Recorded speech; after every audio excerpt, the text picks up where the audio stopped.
Саламатсыздарбы, урматтуу биздин каналдын көрөрмандары. Эфирде бүгүнкү күнгө карата алынган жаңылыктар түрмөгү кызматыңыздарда Азизада Сулайманова. Алгач жаңылыктардын негизги темалары менен тааныштырам. Улукбек Марипов 4 күн суу сактагычы боюнча пикирин билдирди. Өмүрбек Бабанов атканадан чыккан өрт боюнча үн катты. Бүгүн Бишкектин бир катар бөлүктөрүндө жарык өчөт. Улукбек Марипов 4 күн суу сактагычы боюнча пикирин билдирди. Баткен облусунун Аксай айылынын Кайырма каналы жана 4 күн суу сактагычы боюнча бир канча маселелер каралып жатат. Бул тууралуу премьер-министр Улукбек Марипов социалдык тармактар аркылуу билдирди. Айрым күчтөр Баткен облусунун Аксай айылынын Кайырма каналы тууралуу пикиримди башка нукка бурмалашты. Учурда 4 күн суу сактагычы боюнча бир канча маселелер каралып жатат. Баткен облусунун Аксай айылынын тургундары менин оюмду жакшы түшүнүшөт. Мен өзүм дагы Баткенде иштеп жашап келгем, элик күчүрмөн. Чек ара маселеси боюнча дагы президент менен биргеликте жакшы иштер баштайбыз. Жакында коңшу мамлекеттер менен бир канча маселелер чечилди. Казакстандын Алматы шаарында өткөн Евразия өкмөттөр аралык кеңешинин кезектеги жыйынына катыштым.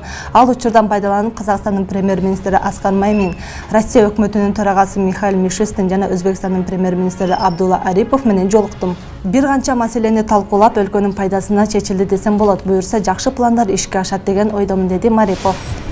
Өмүрбек Бабанов атканадан чыккан өрт боюнча үн катты. Саясатчы Өмүрбек Бабанов атканадан чыккан өрт боюнча Facebook баракчасы аркылуу үн катты. Буга чейин социалдык тармактын айрым колдонуучулары Өмүрбек Бабановдун атканасын өрттөнүп жатканын жазып, видеосун жүктөп, аны бирөөлөр атайын эле өрттөшү мүмкүн деп болжошкон. Өрт 4 февралда саат 13:25 болгон. Бул тиричиликке байланыштуу окуя. Учурда өрттүн келип чыгуу себептери иликтенүүдө. Ошондуктан сиздерден эрте тыянак чыгарбоого өтүнөбүз. Рахмат, деп жазган Бабанов.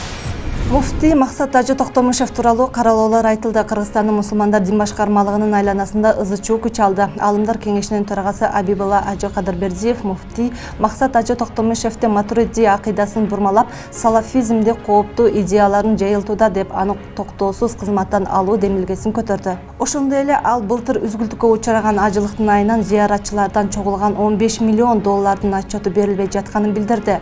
Анда мурун бир аял жер тилкесин сатып, акчасын алдап бербей жаткан адамга муфтий ортого түшкөнүн айтып, бул кыңыр иште ал жана башка таасирдүү адамдар бар экендигин жарыялаган.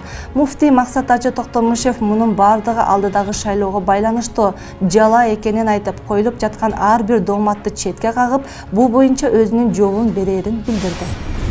Бүгүн Бишкектин бир бөлүгүндө жарык өчөт. Бүгүн 8 февралда Бишкектин бир катар райондорунда жана көчөлөрүндө жарык өчөт. Бул тууралуу түндүк электр ишканасынын сайтында жазылган. Бул күнү трансформатордо көмөк чордондордо техникалык жактан тейлөө оңдоо иштери жүргүзүлөт. Кайсы көчөлөрдө жарык өчөөрүн түндүк электр ишканасынын сайтынан маалымат алсаңыздар болот. Кыргызстанда коронавирус жуккандардын саны 85 миңге жетти. Бир суткада 42 кишиден вирус аныкталды. Бул тууралуу Саламаттыкты сактоо министрлиги билдирди. Маалыматка караганда Бишкек шаарында 32, Ош шаарында 2, Чүй облусунда 4, Талас облусунда 1, Нарын облусунда 1, Жалал Абад облусунда 2 кишиден вирус табылды. COVID-19 илдетин Бишкек шаарында 3, Чүй жана Ош облустарында 1ден бейтап каза болду. Март айынан бери 85.113 киши вируска чалдыккан. Ушун менен бүгүнкү көрсөтүүбүздү аяктайбыз. Ал эми эфирде аба ырайы улантат. Саламатта калыңыздар.